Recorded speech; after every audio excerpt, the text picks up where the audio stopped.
Good afternoon, everybody, and welcome to another edition of Steve's Wrestling Ramble. This week, obviously, we're going over Monday Night Raw. Excuse me, as I get to let's adjust to Monday Night Raw. A pretty good Monday Night Raw, a lot better than the previous week, with last week being a holiday episode and everything. We find out that we have commissioners for Raw and SmackDown, and then next week the commissioners pick GMs for each brand. It's very interesting and going to be very entertaining moving forward. I'm looking forward to this brand split. Looking forward to this WWE draft coming up this week. And I've talked in previous episodes in the past, and in episodes and other podcasts that I'm a part of, talking WWJ alongside Main Event Marks as well, that I'm a part of, and proudly part of both shows. But as I've said there and here, those are the three things I wanted to happen. I wanted the brand split to happen. I wanted SmackDown to go live, and I wanted to have a WWE draft come back. I think all three not only will make WWE better, it'll make SmackDown great again. It'll make SmackDown better. It'll make SmackDown something to watch, something people to care for again. Those were for a while ratings low because it's taped or it was taped, and tonight being the last taped episode of SmackDown, at least for a while until they end the storyline with the brand split and everything. But this is going to be good for SmackDown. Have it going live. They already made a big move earlier in the year with moving to USA Network, having Mauro Ranallo being the voice of SmackDown, and other things. I was slowly growing to this point, to this somewhat of a climax for SmackDown. We going live next week on Tuesday, to having commissioners and GMs for both brands and build SmackDown up to be better and make it competitive with Monday Night Raw. So I'm definitely looking forward to that. Now, a little off topic, I am trying to find out ways to have this podcast, have this channel pack a punch and be better. I did just do a video that's unlisted, of course, because it has to be per the rules of the contest. But I just did a video for the Rock the Vote, or not Rock the Vote, Rock the Promo on the Rock's YouTube page. So that's there. Technically, it's unlisted, so people can't see it. Only they, those people, but that are part of it. But just letting everybody know that I did that, and hopefully we'll see if I get a call back. I don't, as much as I would like to get one and prove myself and show that I belong. I have a feeling I won't be, because I don't know. I'm usually not lucky enough for that, to get that honor to move on. Because as much as I think my video was good and it was thought out, even thought up to the point of what I used as my picture thumbnail for the video, and how it contrasted to what I had or was doing in my audition video. Even thinking through all that stuff, we'll see if it makes the grade and gets me part of the bracket, be part of that bracket. And speaking of brackets, Cruiserweight Classic coming up. Looking forward to that. Coming up this week, actually, after, I believe it'll be after NXT on Wednesdays, so that'll be great to see. But we'll see how I do with Rock the Promo contest, if I make it to the bracket.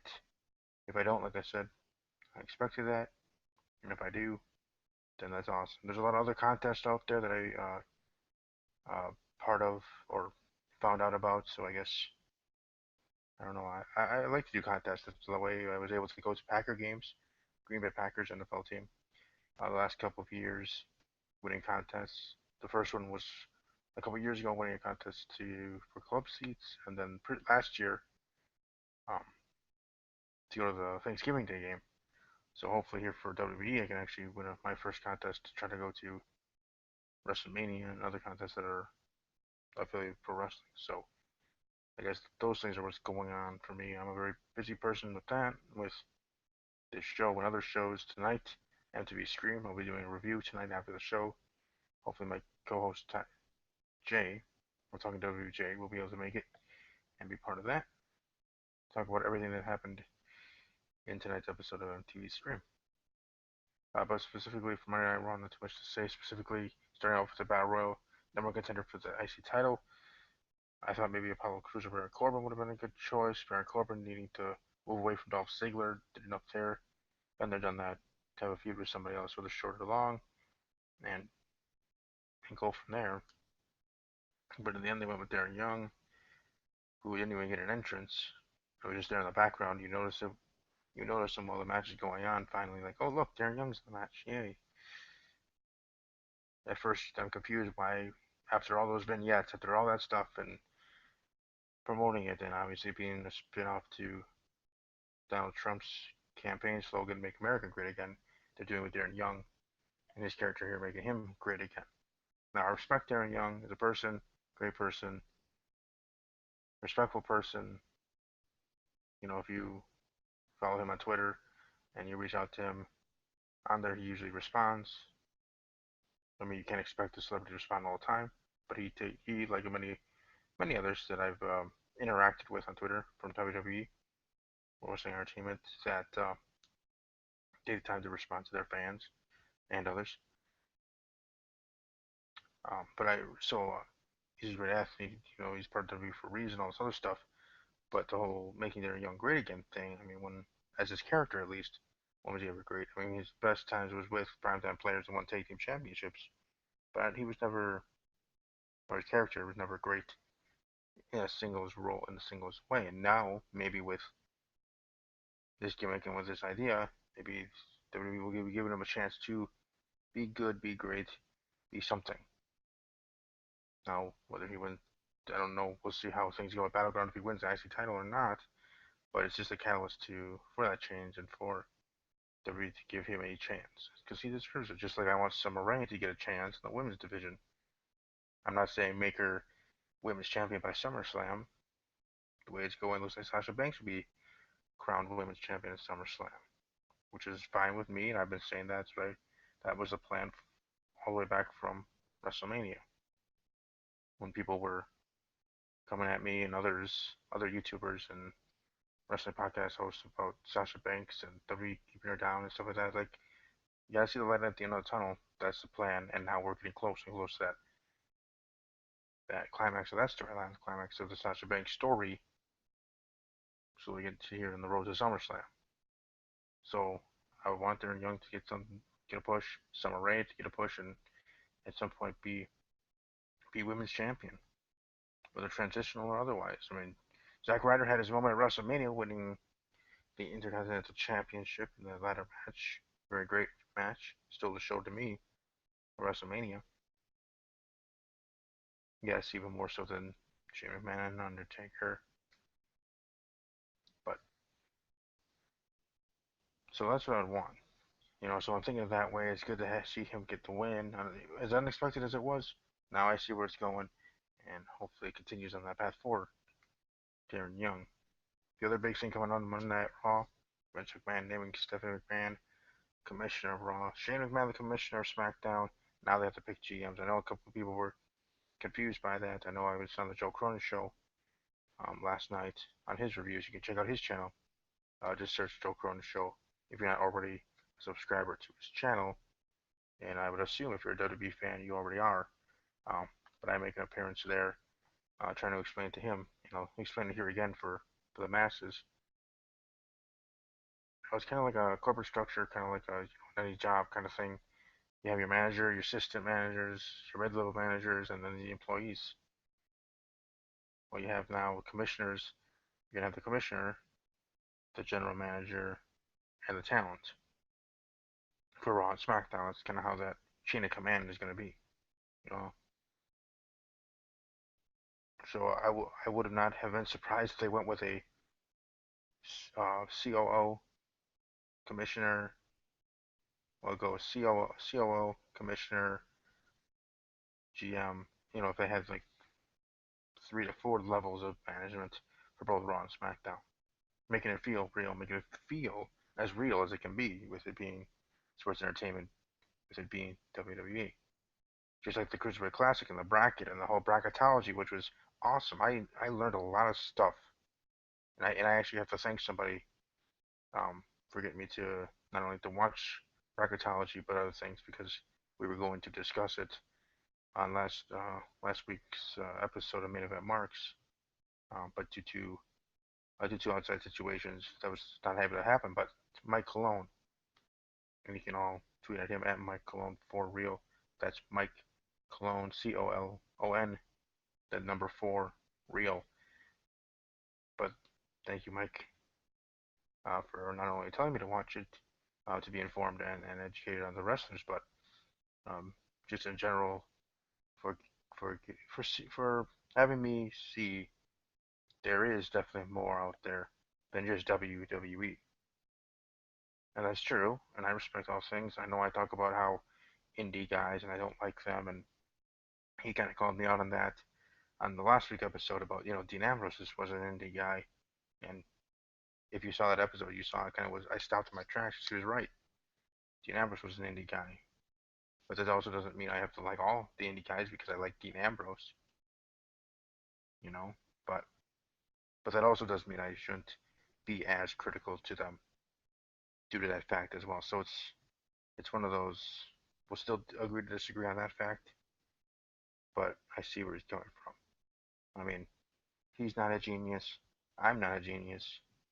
He has his opinions. I have my opinions. He's sometimes right. I'm sometimes right. It's one of those things. I'm not always right. Obviously, he's not always right. Obviously, in all situations. So in that situation, we'll agree to disagree with the fact of the indie guys and labeling them and how I dislike most of them and only like a couple of them being actually a couple of them, two of them, Dean Ambrose and Cesaro. And I mean really liking. I mean I respect all of them. Hard workers did their thing in other companies and now coming to WWE and showing what they're worth, being in the big dance, being in the big show, so to speak. No pun intended, but literally the biggest promotion, biggest company, the number one company, and see where they actually can fit here in WWE. Now, sometimes they fall flat on their face because of the way they're booked and the way that the writers have them written in promos and other ways. Sometimes they fall on their face or too well in spite of that. Because they have that fanfare coming in, i.e., Kevin Owens and the Bullet Club, and obviously the others in their own way. But those two just being my example. So, but specifically, as I was saying, thank you to Mike Cologne, my good friend and fellow co-host of Main Event Marks, for getting me to watch the bracketology because that was awesome. That was good. Very well done by WWE. Learned, like I said, I learned a lot about each wrestler. We were learning about the match, learning about matches, learning about everything. And just the way that they did it in a feel like an ESPN feel, like they do for bracketology for March Madness, which I'm always a part of on ESPN, battling people for that. Just like I do fantasy football all the time. I do max amount of leagues on ESPN and NFL.com, which is 8 and 6, I believe, if I remember correctly. Eight eight teams on ESPN on NFL.com. 6 teams I have on ESPN, and I manage 2 of them on the NFL site. But back on topic with Cruiserweight Classic, some of these learning about some of these wrestlers really opened my eyes, and I think that's why, in my opinion, the bracketology show was the best thing that they did for the Cruiserweight Classic. Because in all honesty, WWE could have just went into this contest, not contest, but you know what I mean, this tournament, just going through the motions, talking about it a little bit on an NXT episodes leading up and talking about the wrestlers and having them cut promos and just do it that way and build it up that way. And in the way they still are doing that, like at least on the YouTube channel and other ways. And then just go with it and just hope that casual fans, for one, and then WWE lifers, I guess you can so to speak, which I'm not going to shy away from. That's kind of what I am. Been on Team WWE forever. Um, Promo, at least forever, as long as I've been a WWE fan since I've been alive. since I've been a fan since I was 6 years old, 1994. So, WWE fan through and through. Through the Attitude Era, which coincides with Monday Night Wars and other things, Ruthless Aggression Era, and now the new era. I guess that reality era thing was a short-lived thing. Anyways, the new era now, and we'll see how it goes. But the way that it was brought up, the way that the bracketology was done, with that ESPN-like feel, trying to legitimize it for one, for two, I guess really trying to make it as real as they can. Because again, this is still sports entertainment, still WWE. Things are going to be predetermined. I'm sure they already booked it all the way to the finals, and who's going to win. They're already, picking who's the winner is going to be, or already picked, chosen, the chosen one to come out of here to win. But that doesn't mean, even though it is a predetermined situation, just like anything in WWE, in its entertainment, I still love it for what it is. But my point is, even with it being predetermined, even though things may be already booked and planned to who's going to be winning the Cruiserweight Classic, it doesn't mean that they can't show something to WWE, Vince McMahon, Triple H, and others, to the brass at hand, that they can be signed to WWE and to make it there and all this other stuff.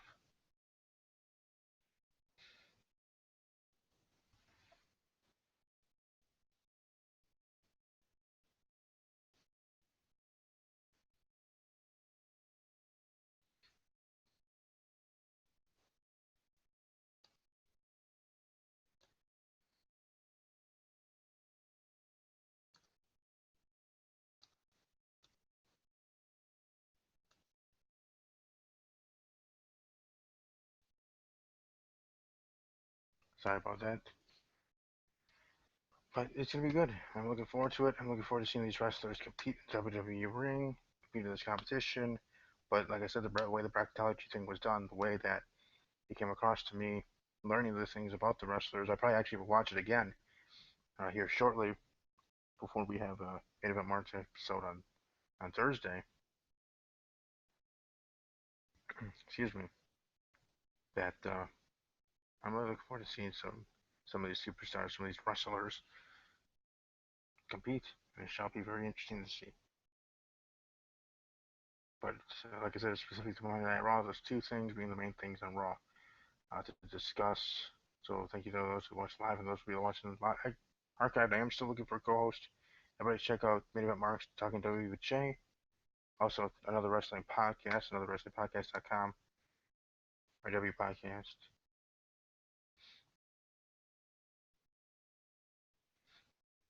Or Credo and JB part of that show. But thanks to all those that watched, and take care. Tonight I'll be doing my stream review, and then moving forward from there. Have a great rest of your day. Have a great rest of your week. We'll be back next week because next week's gonna be a big episode too. We have the Monday Night Raw. Dean Ambrose will be facing Seth Rollins for the title. Uh, Shane McMahon and Seth McMahon will be picking their general managers. The WWE draft itself will be on Tuesday night. I might do a live reaction to the first live Smackdown. We'll see. We'll see if I really should do that.